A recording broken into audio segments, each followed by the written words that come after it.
This is a clip from the Cannon podcast. To hear the full episode and get access to exclusive benefits, head over to patreon.com/thecannonpod and sign up for just £3 a month. There was a stand-up performance against Germany from Japan, beating them 4-1. I think a former Arsenal forward even scored a goal. Was it Tomiyasu? But the standout man in the match was Arsenal defender Takehiro Tomiyasu, playing as a left-sided centre-back.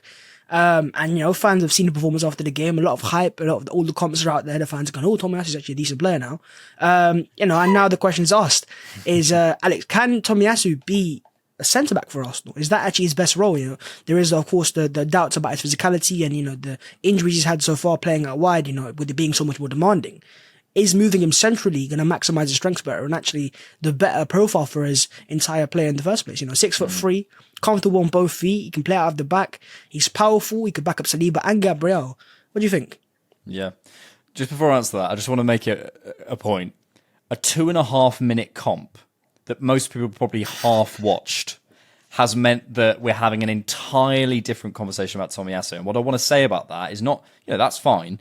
Is more that, for example, that when we come to conversations about Smith Rowe and Havertz and, you know, these types of guys, just note how quickly things can change. And this is why I always exercise caution against writing players off, apart from Fabio Vieira. So yeah, yeah. In terms of Tomiyasu himself, I think there is an extremely talented, versatile player there. I think I can't remember who made this point. It might have been, was it Deluded Guna? Maybe someone made a really good point in the week that I heard. Tomiyasu, it's very easy to end up saying that everyone's a confidence player. Obviously, every player is affected by confidence, but I do think Tomiyasu, particularly based on him as a character, is a little bit confidence can sort of wax and wane a little bit more, I think. And it's not necessarily just confidence in terms of, you know, selecting passes or whatever. It's confidence in terms of in his body. And I think what you're seeing is confidence in his body and in his physicality return. And that's part of the reason why that he is facilitating this unbelievable bit of, you know, this comp that we all saw. I didn't watch the game, so I'm only going off a comp. So I can't really speak to the game particularly.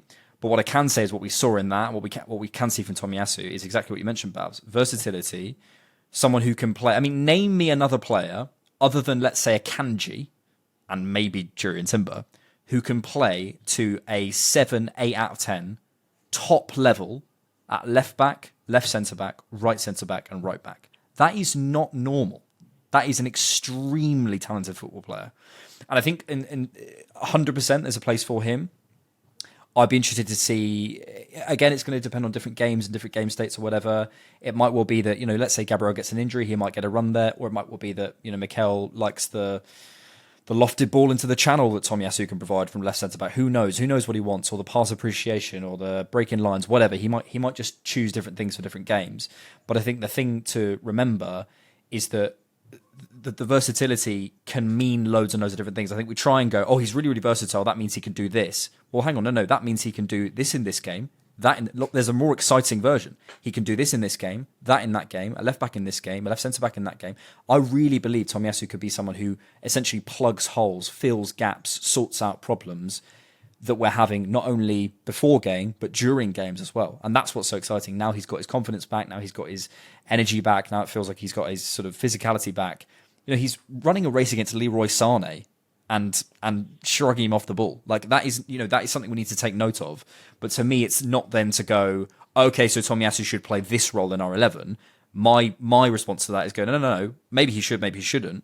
But can't we look at it in a more interesting way and say, you know, that Jurriën Timber thing and say, well, Jurriën Timber could have been the guy who did this, that, and the other. Can Tomiyasu be that for us this season? A bit more than we maybe thought he could.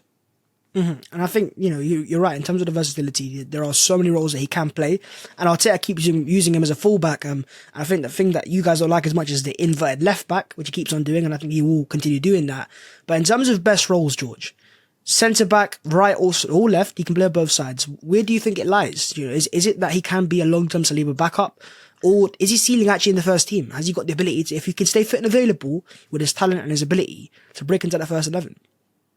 I don't think he'll be a starting potential, but I think he's world-class depth. Like Alex made the point, and a brilliant point at that. Like there's very few people in world football that carry that level of versatility and competency in so many different roles. So as a bench player, he's a dream player because he can change a game from any position. In terms of me analyzing the player, I've always said he is a central center back. He is somebody for me that has always been a center back in how I view him. And it's more to do with the fact that he's somebody that receives brilliantly when the game is in front of him. He's another one that I don't think plays as well when he's ahead of play. And when you look at his performances at fullback, one of the big things that I struggle with is he's not able to open up in tight spaces when he's pressed against the touchline. Now, when you look at that comp, I'm going to point to everybody because everybody saw it. Look at the passing range that you saw. Look at the variety of his passing in terms of left foot and right foot and how he sees the pitch from central zones versus fullback when you see. And I'm not even talking about him coming into midfield. I'm just purely talking about the switches. How accurate were those first time left-footed crosses from left to right? There's no reason he can't do that from left back, but he doesn't feel comfortable doing that. And we've seen him with ample enough sample in the left back position that he doesn't see the pitch in that way. But when he is played for Japan, by the way, I think the irony in all this is a lot of people who have seen him for Japan, like myself, have said this is a typical Japanese performance from Tomiyasu. He plays left center back for them quite a bit. And I think that the way that he has operated, even in Bologna, if people go back, look, he played equal parts center back as much as right back. For as much as the sample people want to talk about him as a right back, he played equal amounts in center back. And I just feel as a total package, somebody who's aerially so dominant, who's got such dominance in duels, and somebody who can receive either foot and open himself up to different angles, but not necessarily drive into midfield. You're talking about a big center back, somebody that is preferred to see the pitch from central zones. And I think I looked at a more athletic Per Mertesacker in terms of what I saw in those comps, in terms of what I see as a player. He strikes me as kind of that if he does play right back, it's more of a conservative right back. It's really more of somebody that's a third center back out wide. I don't think he carries the dynamism on the overlap that we really need. And I think he does his best in a position there because he's asked to. But if you're asking about his qualities, I don't think they suit overlapping out wide. I don't think they suit coming into midfield and receiving on the back foot. I think they suit receiving with the game in front of you, making the right decision about when to go long or when to go short. And I think he also, as a defensive leader, is somebody that prefers being the sweeper as opposed to the stopper. He's somebody that prefers cleaning up messes as opposed to being the first on the scene.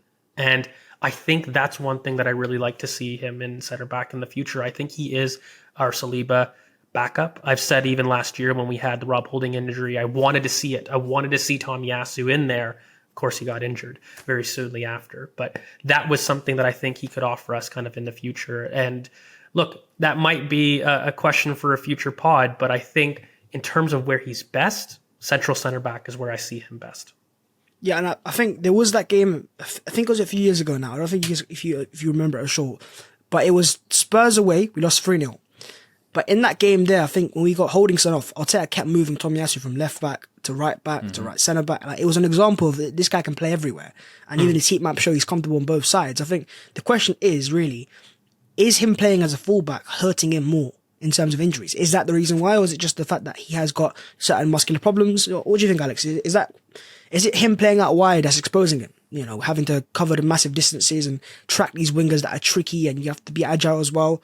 Or is it, if it was to move centrally, would that be avoided? Thanks for checking out the Cannon Podcast. To get full episodes and access to exclusive benefits, head over to patreon.com/thecannonpod and sign up for just £3 a month.